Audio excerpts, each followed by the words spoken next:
Hello friends, आसमानों को छूता हुआ ट्रायंगुलर शेप का ये स्ट्रक्चर देखने में तो बहुत ही ब्यूटीफुल लग रहा है, लेकिन जब आपको इस बिल्डिंग की दुख भरी स्टोरी पता चलेगी तो शायद आप भी इस पर यकीन नहीं करेंगे।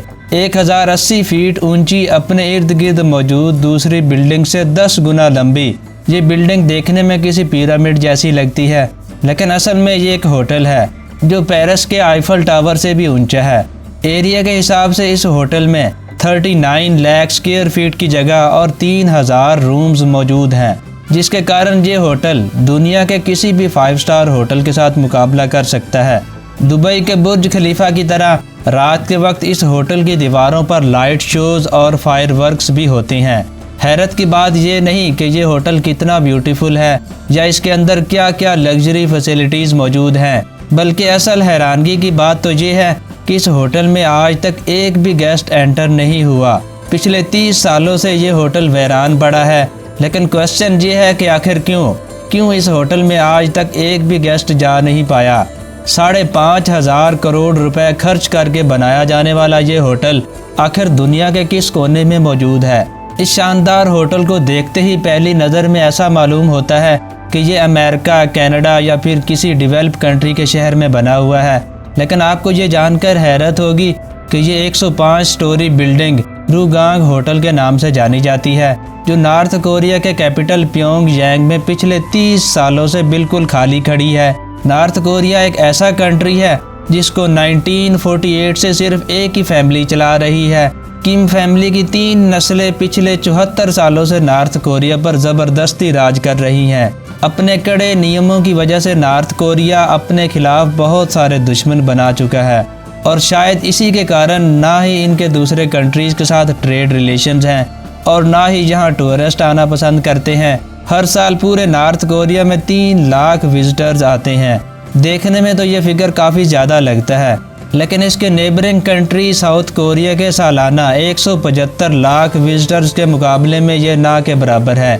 अब आपके माइंड में ये क्वेश्चन आ रहा होगा कि अगर नॉर्थ कोरिया में इतने कड़े नियम हैं और यहाँ विजिटर्स भी इतने कम जाते हैं, तो आखिर इनको 3000 रूम्स वाले इस आलीशान होटल की ज़रूरत ही क्यों पड़ी।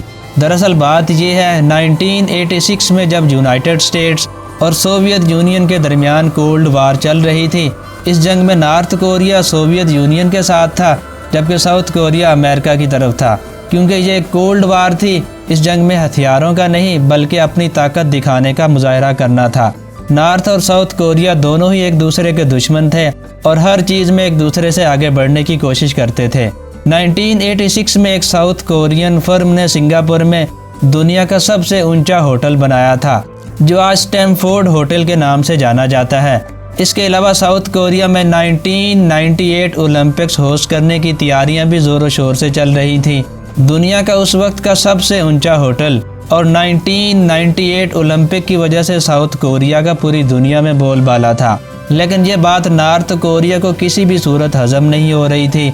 नॉर्थ कोरिया ने अपने यहाँ भी एक फेस्टिवल कराने का फैसला किया, जो कि असल में ओलंपिक्स का कॉपीड वर्जन था। ये फेस्टिवल 1989 में करवाया जाना था और इसमें आने वाले 22,000 पार्टिसिपेंट्स के लिए न सिर्फ प्योंगयांग का एयरपोर्ट एक्सटेंड किया गया, बल्कि 1.5 लाख लोगों के लिए एक नया ब्रांड न्यू स्टेडियम और 3000 रूम्स का एक होटल भी बनवाने का फैसला किया। ये होटल 105 स्टोरी ऊंचा होना था, जो साउथ कोरिया के बनाए गए स्टैमफोर्ड होटल से वर्ल्ड रिकॉर्ड भी छीनने वाला था। न सिर्फ इतना, बल्कि उस वक्त पूरी दुनिया में सिर्फ 21 ऐसी बिल्डिंग्स थी जिनके फ्लोर्स 100 से भी ज़्यादा थे, और इनमें रुगांग होटल का नाम सबसे ऊपर आता है। इतनी ऊंची बिल्डिंग्स बनाने के लिए बेशुमार स्टील की ज़रूरत थी, लेकिन स्टील नॉर्थ कोरिया के पास मौजूद नहीं था। फिर उन्होंने डिसाइड किया कि ये बिल्डिंग सिर्फ कंक्रीट से ही बनाई जाएगी। इसी वजह से इसको कोन शेप दी गई और हर साइड को 75 डिग्री झुका हुआ रखा। इस होटल के टॉप पर वर्ल्ड क्लास रिवॉल्विंग रेस्टोरेंट और दुनिया की सबसे ऊंची ऑब्जर्वेशन डेक बनाई जानी थी। इस होटल में जो मॉडर्न फैसिलिटीज़ रखने का प्लान किया गया था, अगर नॉर्थ कोरिया ये बनाने में कामयाब हो गया तो ना सिर्फ साउथ कोरिया बल्कि पूरी दुनिया में अपनी एबिलिटी को साबित कर देता। 1987 में इस होटल की कंस्ट्रक्शन तो स्टार्ट कर दी गई, लेकिन जब 1989 में वर्ल्ड फेस्टिवल हुआ तो 3000 रूम्स वाला दुनिया का सबसे ऊंचा होटल कंप्लीट होने के करीब भी नहीं था। नॉर्थ कोरिया ने अनाउंस किया कि टेक्निकल प्रॉब्लम्स के कारण कंस्ट्रक्शन स्लो हो रही है, लेकिन नॉर्थ कोरिया ने हार ना मानी और होटल ओपनिंग की एक नई डेट भी अनाउंस कर दी। अब होटल की नई ओपनिंग डेट नॉर्थ कोरिया के सुप्रीम लीडर किम इल संग की 80th बर्थडे सेलिब्रेट करने के मौका पर रखी गई और वो थी 1992 में। कंस्ट्रक्शन का काम एक बार फिर से स्टार्ट कर दिया गया। नॉर्थ कोरिया जो कोल्ड वार में सोवियत यूनियन का साथ दे रहा था, 1991 में सोवियत यूनियन खुद टूट गया और नॉर्थ कोरिया की इकोनॉमी पूरी तरह से क्रैश कर गई। अब ना ही इनके पास किसी की सपोर्ट बाकी बची थी और ना ही इनके पास इतने पैसे थे कि वो इस बिल्डिंग की कंस्ट्रक्शन कंटिन्यू रख सकें। लिहाजा इस स्ट्रक्चर को अधूरा ही छोड़ना पड़ गया और होटल को लॉन्च करने का ख्वाब जो नॉर्थ कोरिया ने देखा था, एक बार फिर से बीच में ही लटक गया। होटल को लॉन्च करने की डेट का जो प्रॉमिस किया गया था, वो अब दूसरी बार भी टूट गया और दुनिया भर में नॉर्थ कोरिया का मजाक बनाया जाने लगा। अगले 16 सालों तक ये स्ट्रक्चर ऐसे ही खड़ा रहा, जो नॉर्थ कोरियन कैपिटल का व्यू अट्रैक्टिव करने की बजाय इसको खराब कर रहा था, क्योंकि ना ही इस पर पेंट किया गया था और ना ही विंडो पैनल्स लगाए गए थे। एक पॉइंट पर इस पूरे स्ट्रक्चर को गिराने का डिसीजन भी किया गया था, लेकिन इससे पूरी दुनिया में ये मैसेज जाता कि नॉर्थ कोरिया के पास एक बिल्डिंग बनाने की भी एबिलिटी नहीं है, तो इनके पास इस स्ट्रक्चर को ऐसे ही छोड़ने के अलावा कोई ऑप्शन नहीं था। कई सालों के बाद 2008 में एक इजिप्शियन कंस्ट्रक्शन कंपनी के साथ डील की गई, जिसमें वो अपने पैसों से होटल को कंप्लीट भी करेंगे और इसको चलाएंगे भी। नॉर्थ कोरिया का सुप्रीम लीडर किम इल संग तो अब मर चुका था, लेकिन एक बार फिर से होटल की ओपनिंग सुप्रीम लीडर की 100th बर्थडे के मौके पर 2012 में रखी गई। इजिप्शियन कंपनी ने सबसे पहले होटल पर खूबसूरत विंडो पैनल्स लगाए ताकि ये कैपिटल सिटी की ब्यूटी को खराब ना करे। लेकिन जब होटल के इंटीरियर डेकोरेशन का टाइम आया तो एक और मुसीबत गले आ गई।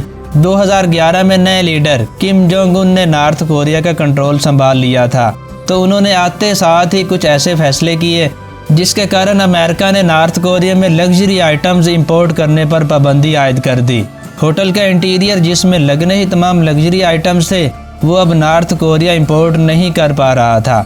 होटल की न्यू ओपनिंग डेट पर लॉन्च तो दूर की बात, ये अंदर से देखने लायक भी नहीं था और एक बार फिर से नॉर्थ कोरिया बुरी तरह से फेल हो चुका था। कई साल पहले जिद में आकर दुनिया का सबसे ऊंचा होटल बनाने का जो फैसला नॉर्थ कोरिया ने किया था, वो अब इनके गले पड़ गया है। अब इस होटल को एक नए वर्ल्ड रिकॉर्ड से नवाजा गया है। जी हाँ, Guinness book of world record के मुताबिक ये दुनिया की सबसे बड़ी बिल्डिंग जो बिल्कुल खाली पड़ी है। आज भी इस होटल पे रात के टाइम लाइट शोज और फायरवर्क्स होते हैं, लेकिन अंदर से ये बिल्कुल वीरान भूत बंगले का सीन शो करती है। उम्मीद करते हैं ये वीडियो आपको पसंद आई होगी, तो इसको लाइक कर दें और हाँ, अगर आप हमारे चैनल पर नए आए हैं तो इस चैनल को ज़रूर सब्सक्राइब कर दीजिएगा, साथ मौजूद बेल आइकन को भी हिट कर दें।